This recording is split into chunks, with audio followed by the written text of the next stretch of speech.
Today's best music mix. Free radio. So here we are backstage at the Birmingham Ballroom. Ed's here doing it ahead of his last night here. So I'll keep this relatively short and sweet because I can see you're eyeing up the Nando's that's just been brought in. But I can smell it. Oh no! What flavour at Nando's have you gone for? What have we set? Medium, because anything higher than the medium gives you ring sting. Brilliant. I can barely handle lemon and herb, and I get a lot of grief for that. So Tell you what, we went out to a kebab shop after the Birmingham gig on the first night and got lamb sheesh. And usually lamb sheesh is like... I'm rubbish with spices. But lamb sheesh is never usually spicy, but we get these things and they'd stuffed it with habanero peppers. And I was so hungry at the time and I was kind of like, oh, I'll just make my way through it. I had a glass of milk, made my way through it. The next day, man, it was like, I unleashed hell. Amazing. So the last time we saw you, Ed, you were doing our special secret gig in the West Midlands at the Hare and Hounds. What have you been up to since then?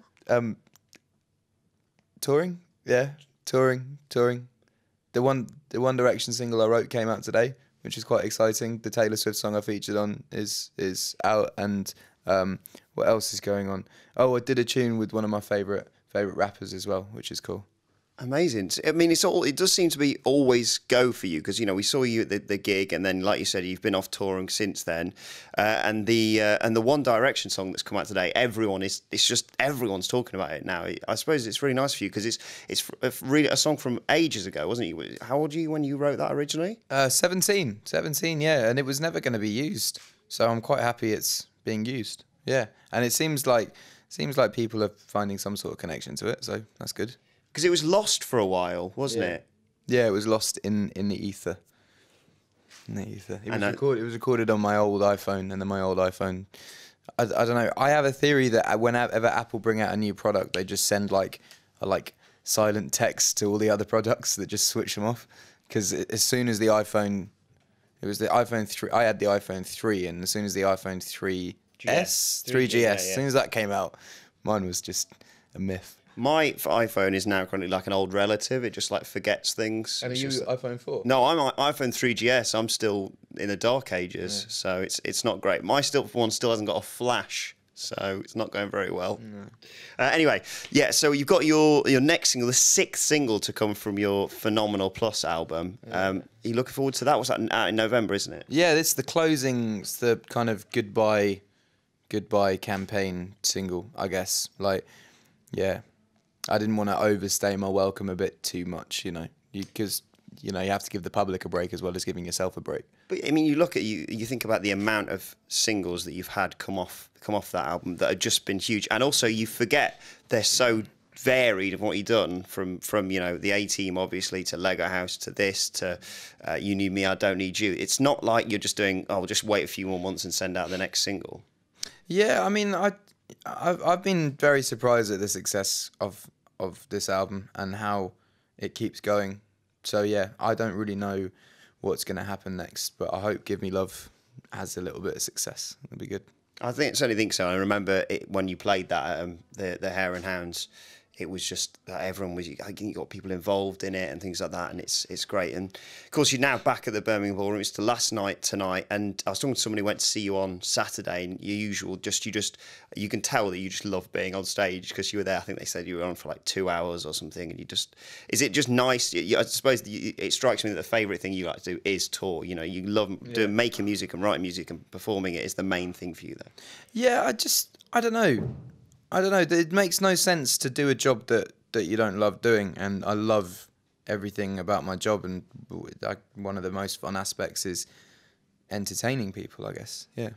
But also, obviously, you've said you've been off doing other stuff. You've been working with Taylor Swift. I remember speaking to her a few weeks back about you two working together, and I think whenever you hear about it, you can tell you both really enjoyed it. And she said, she said today that you're going to be supporting her on a US tour. It's a real good partnership has come together. Yeah, I mean, she's opening up all sorts of doors for me in the States, which is always appreciated, and I'm just enjoying the ride. Sorry, I just got thrown by that fridge turning itself on. Yeah, so I mean, you're doing well in the States. As is, I think I read somewhere that you sold out the Radio City Music Hall in New York in about a minute or something like that. So obviously the Americans are really warming to you. Yeah, touring in America is really healthy. Yeah, we're doing similar. Actually, we're doing bigger venues in America than we're doing here, but that's more because I wanted to downscale it here and keep it kind of intimate, I think. But yeah, no, we're doing well touring over there. Radio's the kind of long game over there. It's not a 6-week build at radio and then chart. We went to radio with A-Team in December last year, and it hasn't even peaked yet. So it's... Oh, you read about the things like the way that they talk about it in America is really weird. It's not like you have the song, here's the song, play the song. It's sort of like, oh, it's growing, and now it's just got put on like the biggest radio station in America, so you can tell. But that's like the first single that you were known for. So definitely. It's taking its time over there, but it's working out all right by the sounds of things. It seems to be going well, man. It seems to be going well. And with Taylor Swift, not just about supporting her and obviously the song that you two did together being on her album and people enjoying listening to that on Red, you've also got the fact that you know, she said she wants to do more. You sound like you want to do more and do different stuff after this album. Well, we've actually done more and recorded more. We just haven't released it yet. Yeah. Just have to wait and see on that one. But yeah, I mean, you've really teamed up with her. And what's next for you then after this? Because I know you said about, you know, this album obviously has been everywhere for 2 years now, but it strikes me that you want to take a break or do something different next, or what? Yeah, I'm going to take a break. I don't necessarily think doing something different on my own. I think I'll do something different as a collaborative project with someone. But yeah, I don't know. I think it's important to just take a break and step back from it so people actually appreciate it when it comes back. Because someone like Rihanna's always got a hit, and I think if Rihanna went away for a year and came back with the next Rihanna hit, people would be like, "Whoa, it's Rihanna's song," you know, be a bit more of an impact. No, I think you're absolutely right. Was working with Taylor Swift what made you think you want to do more collaborations, or has that always been something that you like doing? I've always collaborated, yeah. Ever since I got into the industry, I've always collaborated. So, I don't know, Taylor Swift was the first collaboration, really, that I'd done that was more country-leaning. Yeah, definitely. I've always leaned more rap. But yeah, it's cool. And the One Direction single that we talked about, I suppose, it's nice for you just because it's something different. It's your music that you've written being performed by them, and I think it's good for them as well because it's such a different sound from them as well. Yeah, I mean, my thing, like, I'm a songwriter kind of first and foremost, and I don't really mind who ends up singing my songs.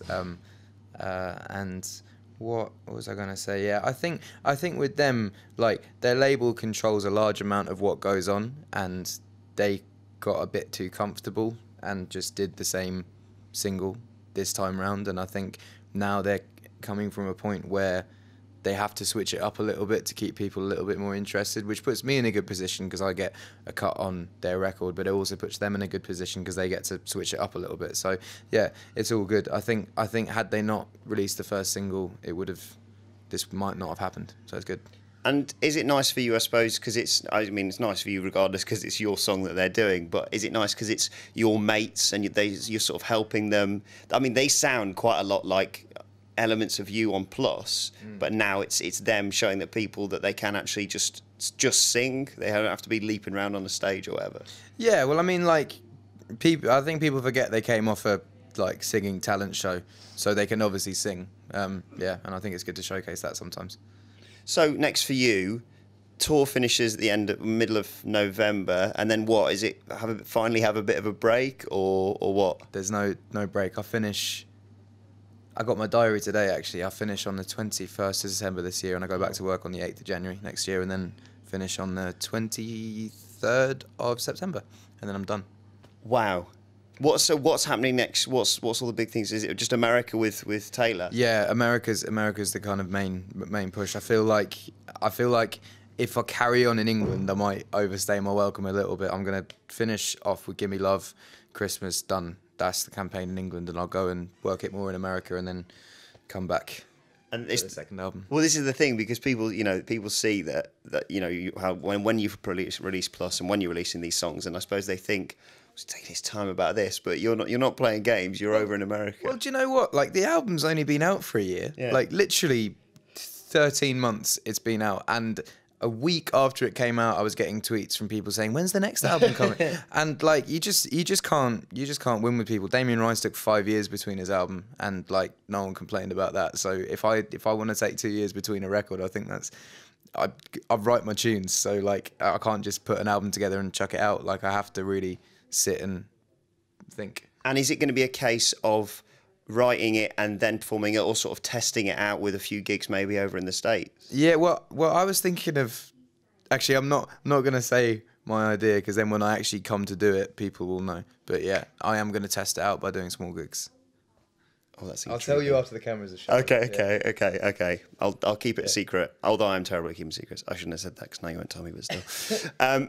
Ed, it's been a pleasure having you back in Birmingham, and seeing you perform live is always an absolute pleasure. So best of luck tonight, and have fun with Taylor, and hopefully she'll bake you more apple pies and things like that she made, and all that. Sweet, nice one. Thank you. Pleasure. Free radio.